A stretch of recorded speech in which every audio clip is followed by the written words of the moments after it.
2 weeks ago, I went down to Castelldefels outside of Barcelona, and Marcus of Wildcoast Bikes installed the ERA. So in 14 days, I managed more than 20,000 vertical meters, which is, yeah, for 14 days, that's a lot even for me.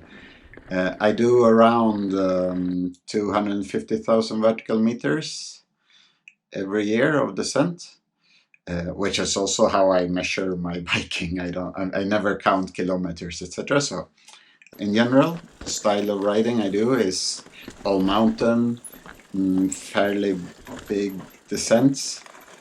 I've ridden, yeah, everything we have here, from very dry south-facing rocky trails, to north-facing with really nice flow trails, to big mountains up to 2,000 something meters, snow, ice. We had a little bit of everything. This was over Christmas, so it's winter time here. Okay, just to sum it up, it's amazing. The fork is amazing. The sensation you get from it, like the confidence it gives, it's really impressive. So normally I'm on a Fox 36, a simple Fox 36, so to say. It's not with a fancy new damper or anything. So I'm used to a very straightforward fork, and I'm also used to running it quite hard. And with a lot of tokens, a lot of spacers, for a really progressive curve. The Extreme Shox ERA has really shown me something, and I think I learned a lot by getting to ride such a much more competent fork. Okay, so everything from setting it up to the feel and how I got on with the bike and with the riding day by day. It's really been like confidence building, like the whole process of riding it during these 2 weeks, compared to my normal setup with my Fox. I definitely feel the difference, like how much more grip I got in cases of like roots, of small stones, of like rapid small bumps, etc. That was it's of course that's very confidence giving. And then when you step up to like bigger hits, still going straight, but like bigger hits and so on, you could feel like how it ramps up, like going faster, a little bit bigger, some smaller jumps, some rocky, bigger rocks, some looser stuff like this. So you get continuous hits and go deeper into travel. It never bucked, like it never sent me sideways or anything like this, that I'm sure my normal fork would have done. So it just behaved super predictable. And then for maybe the part that I'm most impressed of, which of course I noticed most when I tried some KOM attacks. So when going faster and like really keeping the rhythm, and especially on harder trails, like black trails, and having to brake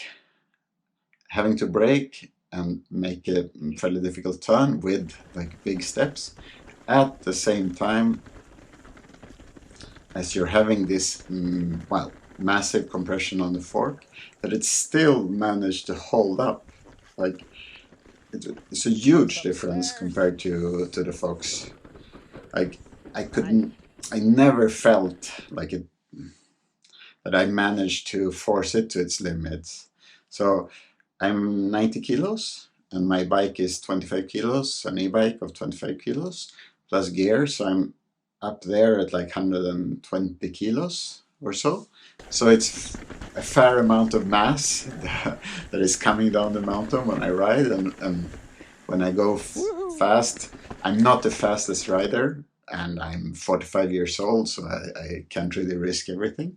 But for e-bikes, for the e-bike segments, I'm normally able to take the fastest time, and if I turn off the motor and go for like the pure descents, I normally top 3 or top 5 around here, pushing it a little bit. So I can go fast, fairly fast, and with this fork, and yeah, the way it stayed up, it helps. Like, it really helps. So yeah, all in all, like for all the performance and like the feel of going downhill. So up until now, this review is about the downhill. So if you're a downhill centered rider that really want to go fast, and you're used to like the super enduro style of riding, or even the down duro style of riding, yeah, you can stop the video here, and you can buy the fork, and you will be happy about it. Should we start with the price? Yeah, let's start with the price. So the recommended retail price is 1,740 euros. Is it worth it? You can't say. It's an amazing fork. It's an incredible piece of engineering. So if money, and if this is your main sport, and you have the money, why not?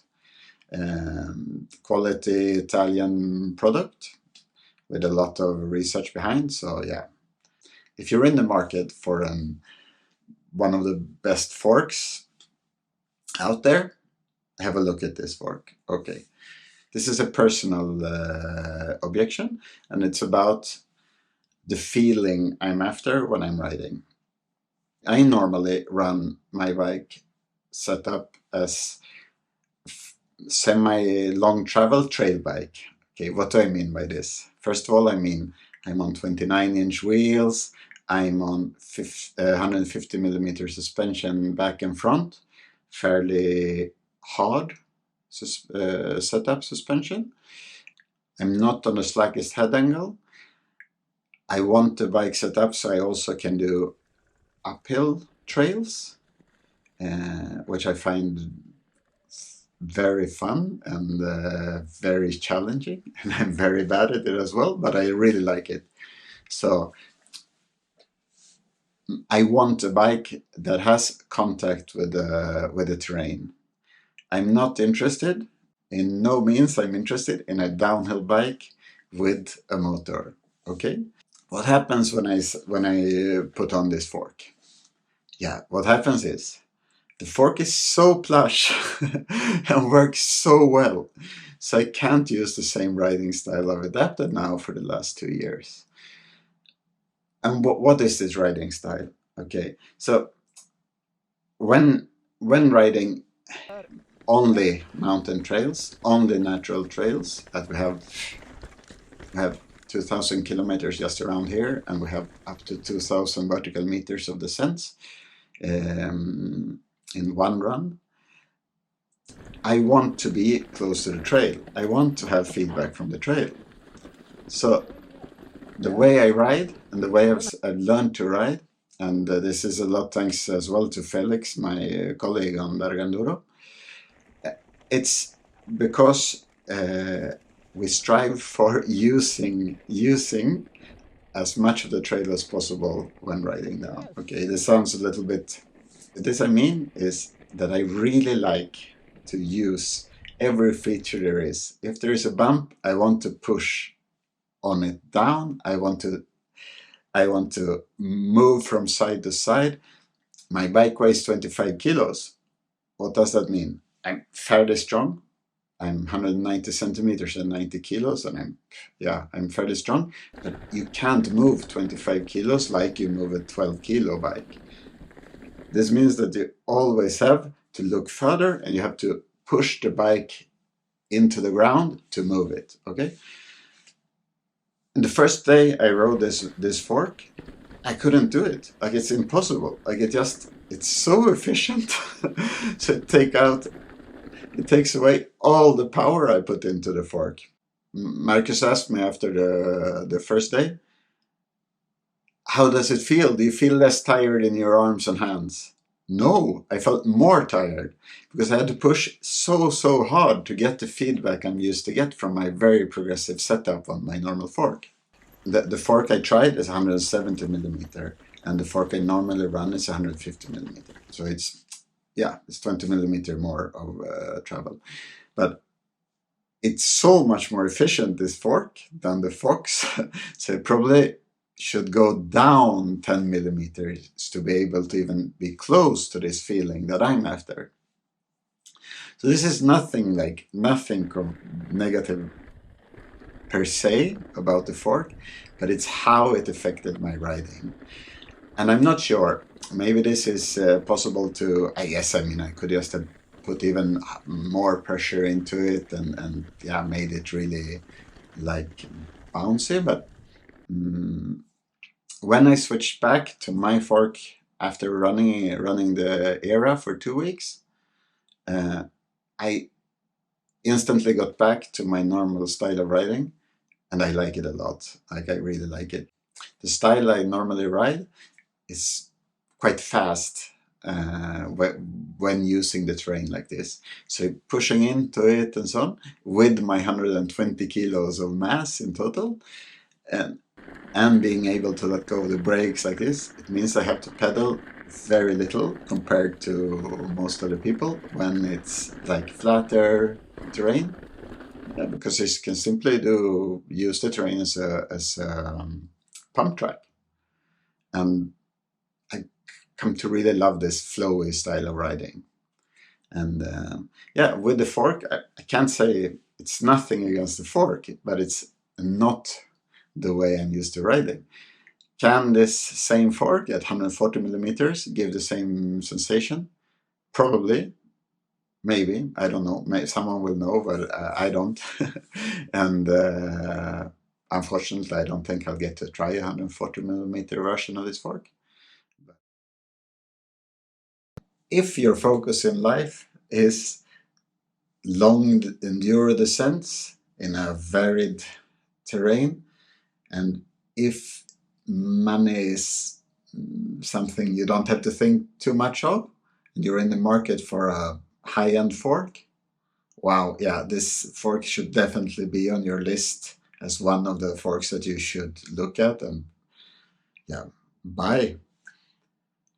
Would I like to buy this fork? Depends. Before I could decide, I would really like to try it in 140 and a 150 millimeter version. 150 millimeter maybe would be more interesting, because then I would maintain the geometry of my bike. And if I can get like the same fantastic feeling in the descent and get to be able to ride the way I like to ride, wow, it would be amazing. That would be a dream come true. So let's see. I send a wave to Italia. Extreme Racing Forks, please listen to me. I would like to try one. And if I can do, I would really consider it. It's been that good. Okay, thank you very much. This was the first long-term review. I hope you liked it. It's been very difficult. It's been very interesting. And please consider leaving a comment and letting me know what you think. Thank you.